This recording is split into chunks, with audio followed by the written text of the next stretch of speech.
Praise the Lord.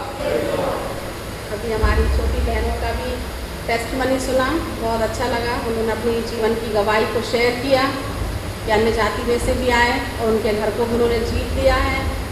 हम सभी लोगों के लिए प्रेयर करते हैं कि प्रभु उनके परिवार को और भी आगे बढ़ाए, उसके लिए धन्यवाद देते हैं ईश्वर को। और मैं भी एक छोटी सी गवाही को शेयर करना मांगूंगी।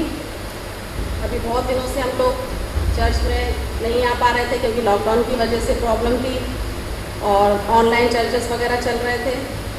और मैं ईश्वर का धन्यवाद देती हूँ, इतने दिनों के बाद हम लोग फिर से एकत्रित होने पाए ताकि परमेश्वर के नाम की महिमा और स्तुति हो सके। Praise the Lord. और छोटी सी गवाही को मैं और देना मांगूंगी कि परमेश्वर भी मेरे ड्यूटी में आने जाने में मेरी सहायता और मदद करता है, स्वस्थ सुरक्षित रखा और हमारे परिवार को भी, हमारे चर्च के कलीसिया के लिए भी सभी को संभाला है। उसके लिए मैं ईश्वर को लाखों लाख धन्यवाद देती हूँ।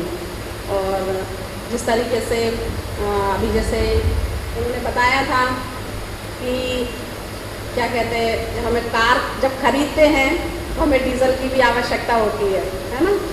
तो उसी तरह से मुझे एक बात याद आई, वचन में भी लिखा हुआ है कि अच्छी भली पत्नी अपने घर को बनाती है और बिगाड़ती भी है, बोलते हैं। हर समय इस बात को बोला जाता है, लेकिन दोनों तरफ से होता है, सिर्फ पत्नी का ही नहीं होता है, हस्बैंड का भी होता है। यदि हस्बैंड ड्रिंक करने वाला हो, स्मोकिंग करने वाला हो, बहुत सी प्रॉब्लम करने वाला हो, उससे भी वाइफ को क्या होता है, असर पड़ता है, टेंशन्स होती हैं, है ना। ये टेंशन से, सब चीज़ों से मुक्त होने के लिए हस्बैंड वाइफ दोनों को प्रभु की महिमा और स्तुति करना है। उससे लाइफ और आगे बढ़ती है और खुशी और उल्लास के साथ हम परमेश्वर के नाम की महिमा और स्तुति भी कर सकते हैं और अच्छी तरीके से, है ना। Praise the Lord. आमीन आमीन। तो आज मैं ये भी बताना चाहती हूँ कि मेरी मदर जो इस दुनिया में नहीं है, उन्होंने भी मुझे हर चीज़ में आगे बढ़ाया है प्रभु की महिमा के लिए, मेरे फादर और मदर ने।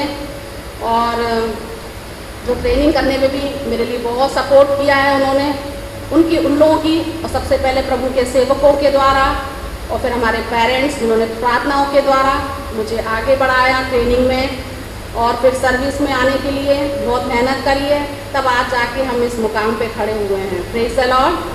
हर कमी घटी में से भी उन लोगों ने मुझे हर चीज़ से, कोई चीज़ की, हमें प्रभु की महिमा में सच बताती हूँ, कोई चीज़ की हमें आज तक कमी नहीं पड़ी। ईश्वर ने हमें सब कुछ दिया। हम उस ईश्वर के सामने, हम इंसान के सामने नहीं, लेकिन हम उस ईश्वर के सामने इस घमंड के साथ मैं परमेश्वर को जितना भी लाखों लाख धन्यवाद दूँ उतना ही मेरे लिए कम है। आमीन। Praise the Lord. तो आज मेरी मम्मी का भी 18 जुलाई आज के दिन उनका बर्थडे रहता था और मुझे एकदम याद आया मॉर्निंग के समय में कि हम उनके लिए भी प्रार्थना करेंगे।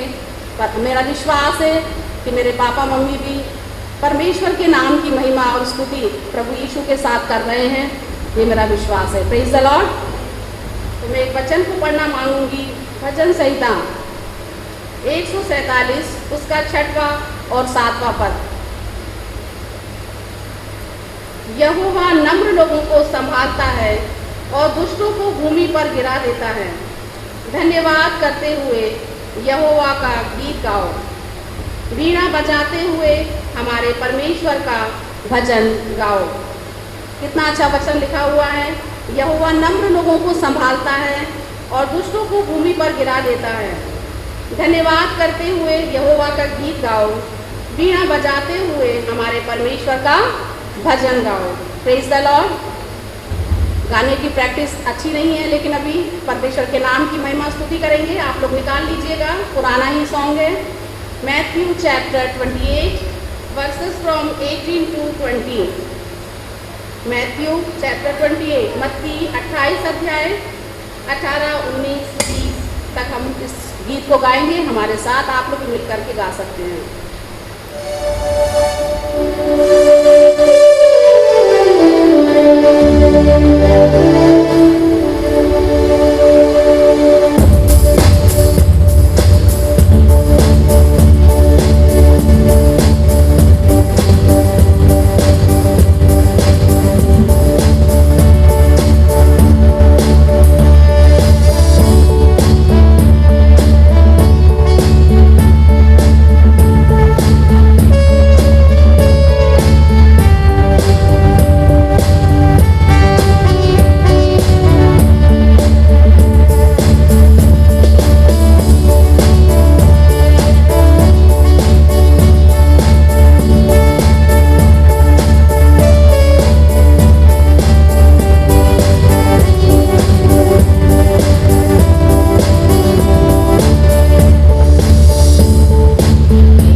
यदि इंसान को अपने बारे में सच पता लग जाए तो उसके जीवन से सारी चिंताएं खत्म हो जाती हैं। हालेलुया। मैं धन्यवाद देता हूँ, जब फर्स्ट टाइम मुझे राजू भैया ने बाइबल दिया, मैंने कहा इतनी मोटी पुस्तक में इसे कब ख़त्म करूँगा पढ़ के। मेरी तबीयत खराब हो गई देखते ही बाइबल को। मैं अपने जीवन का सच बता रहा आपको, और मैंने बहुत बार कोशिश किया पूरी बाइबल को पढ़ने के लिए, मगर मैं नहीं पढ़ पाया। परमेश्वर ने एक समय मेरे लिए ठहराया था कि मैं उस टाइम पे पूरी बाइबल पढूं, और मैं खुदा का धन्यवाद देता हूँ, जब मैंने पूरी बाइबल को पढ़ा तो मुझे मेरे जीवन का सच पता लगा कि बादल, तेरे लिए इस पृथ्वी पे कुछ नहीं है। तेरे लिए अगर है तो मेरा राज है, तू डिसाइड कर तुझे क्या चाहिए। मैंने कहा परमेश्वर तेरा ही राज चाहिए मुझे, मैं तेरे राज में प्रवेश करूँ। तो परमेश्वर ने कहा तू इस पृथ्वी की चीज़ों को भूल जाना। और मैं खुदा का धन्यवाद देता हूँ कि आज इस बात के लिए मैं आपको बताना चाहता हूँ, आप क्या हैं। आप अपने बारे में खुदा से पूछें, खुदा बाप मेरे लिए आपने क्या रखा, क्या है मेरे लिए। जब आपको आपके जीवन का सच पता चल जाएगा तो मैं आपको बताना चाहता हूँ, आप आज़ाद हो जाएंगे। हालेलुया। मैं आज़ाद हूँ, सच में मैं आज़ाद हूँ। किसी ने मुझसे कहा बादल तुम्हारा नाम जिसने भी रखा बहुत अच्छा रखा, तुम बिल्कुल बादल के समान हो, तुम आज़ाद हो बिल्कुल। मैं खुदा का धन्यवाद देता हूँ, मेरे नाम से कुछ नहीं होता, मगर ये आज़ादी मेरे परमेश्वर ने मुझे दी। हालेलुया। आपके लिए भी परमेश्वर ने आज़ादी को रखा है। कई बार हम अपनी सोच से इतने बंध चुके हैं, हमने अपने आप को इतना जकड़ रखा है और हम उस जकड़न से बाहर नहीं आ पाए। आज परमेश्वर चाहता है कि वो सब प्रकार की सोच को, वो सब प्रकार की बातों को खंडित करें और खुदावंद यीशु मसीह के कलाम को अपने जीवन में ग्रहण करें। और परमेश्वर आपको हर एक सुख जो आपने नहीं चाहे अपने जीवन में वो देगा। क्योंकि मैंने जब जब कुछ भी चाहा, खाने के लिए भी चाहा, तो मेरे परमेश्वर ने मेरी इच्छा को पूरा किया, मेरे मांगने से ज़्यादा दिया, मेरे सोचने से अच्छा दिया। इसलिए कोई चाहत नहीं रहती मेरे जीवन में कि मुझे ये मिल जाए, मुझे वो मिल जाए। हाँ, परिस्थितियाँ जब कुछ ऐसा क्रिएट करती हैं तो ज़रूर कुछ फीलिंग आती है और मैं परमेश्वर के आगे उसे रखता हूँ और परमेश्वर मेरी प्रार्थनाओं का उत्तर देता है। इसके लिए मैं परमेश्वर का धन्यवाद देता हूँ। एक गीत के द्वारा परमेश्वर के नाम की महिमा करना। तुझसे ही प्यार है, तुझसे ही यारी है, तुझसे ही प्यार है, तुझसे ही यारी है, तुझसे तू ही मेरा पहला प्यार, तू ही मेरा सच्चा यार, तू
हम जिसका इंतज़ार करते हैं हमें विश्वास है कि वो हमें लेने आएगा। आमीन। प्रभु